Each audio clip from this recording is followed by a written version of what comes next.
Let's get into the latest Golden State Warriors news and rumors. Injury update around James Wiseman. A little bit of not a setback, but not going to be ready when we thought he might be. Set to miss another 7 to 10 days, according to Steve Kerr. That's when they will reevaluate him. Been dealing with the sprained wrist. Hasn't played since January 30th against Detroit, which is kind of a bummer, right? Because Wiseman's been playing pretty well so far this year, but the good news is they did a recent scan. There's no, major damage or anything like that. It came back clean, but there is some pain there, which is what Steve Kerr talked about when he met with the media late on Thursday night. So we're not going to see Wiseman for at least the next week, potentially up to 10 days or more, depending on, if that pain goes away. Here's what Kerr had to say with his media session on Thursday night. He had imaging done yesterday, which came out fine.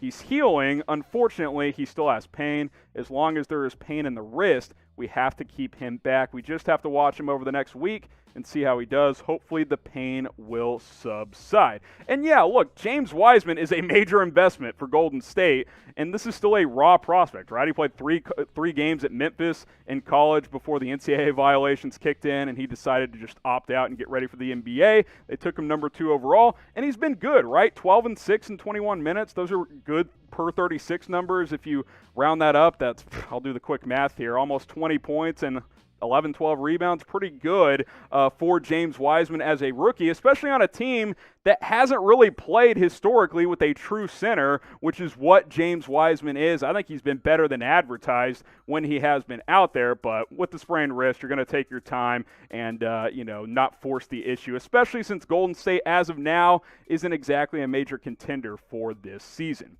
Now, grade James Wiseman rookie year so far. A, B, C, D, or F. I'll go B+. I mean, obviously the injury pops up, so that's a little disappointing. But when he's been out there, 12 and 6, he's been energetic. He's blocking shots. I like what I've seen from James Wiseman with Golden State. I was a skeptic when it came to him in his rookie season. I thought he'd be a little bit more raw, which he is, but he's been able to score around the basket. I like what I've seen. Go ahead and type your grades on that one.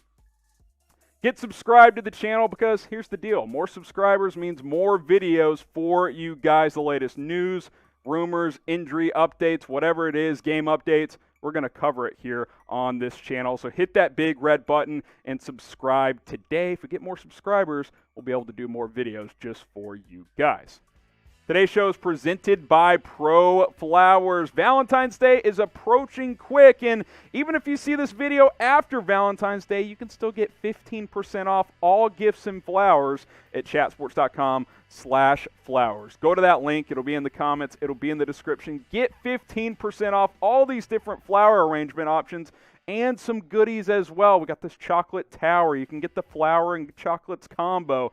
Tons of different stuff available, including these spa packages. Hook up your wife, hook up your girlfriend. Hell, send your mom some flowers as well. It'll brighten up her day. Chatsports.com/flowers. Best part about this, they're going to ship it all for you. You don't have to get out in the cold weather and battle the crazies at whatever grocery store or florist you're going to get some flowers at. Just go to Pro Flowers. Chatsports.com/flowers. That link will get you 15% off. It's in the comments and in the description.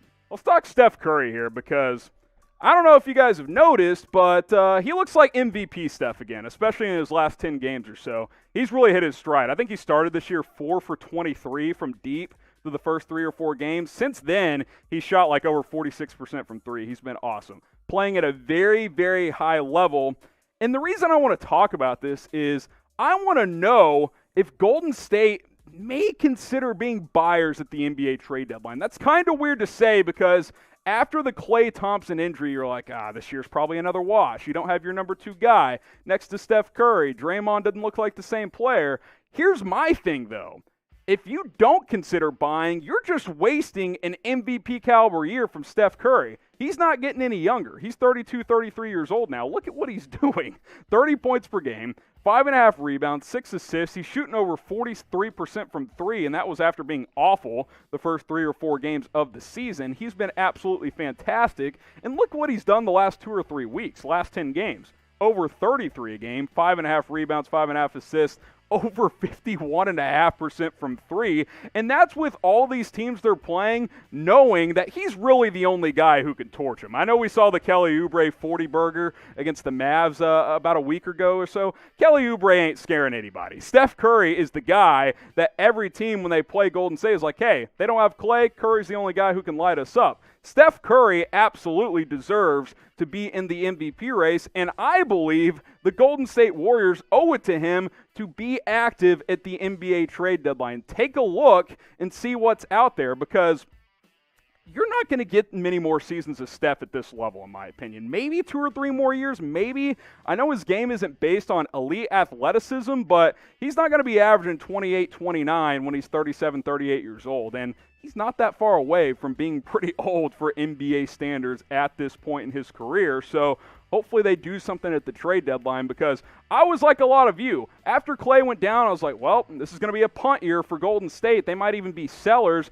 I'm starting to think they might be buyers, and that's because Steph Curry is playing at an absolute MVP level here in the 2020-2021 NBA season. What do you guys think? Does Steph Curry deserve MVP hype? Type A for yes, type B for no. I absolutely think the answer is yes, which is why I'm going to type my A for yes. If you don't think he is, if you're like, the Warriors stink, he's not worthy of MVP, type B for no, but he'd be in my top 5 candidates for MVP, so I'm going to type my A for yes.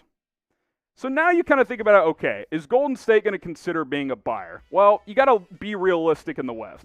Okay, the Jazz and Lakers and Clippers, those look like the teams right now, especially the Lakers and Clippers. We'll see if the Jazz keep up this level, but 25 games in, you got to respect what they're doing. Phoenix is kind of one of those breakout teams we saw in the NBA bubble last year. They went 8-0, and they've gained that momentum into this year. Chris Paul has been great for them, great pickup for them this offseason in the trade. Then you got Portland, San Antonio, Denver, then the Warriors. They're right there at number 8.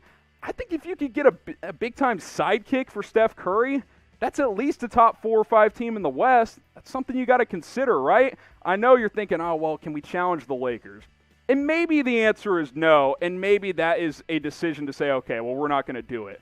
Don't you owe it to Steph to try, though? Like, the guy's won you 3 championships, and he's been a major reason why. So if a Bradley Beal type becomes available, if Zach LaVine or one of these players hits the market, I'm absolutely trying to make a trade if I'm Golden State. And I've changed my tune on this. I was not at this level about 3 weeks ago. I was like, okay, Steph's playing well, but the team stinks.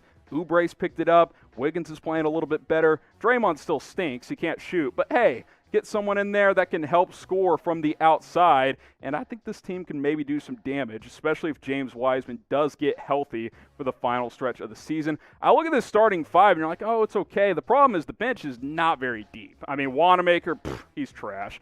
Eric Paschall, he's okay.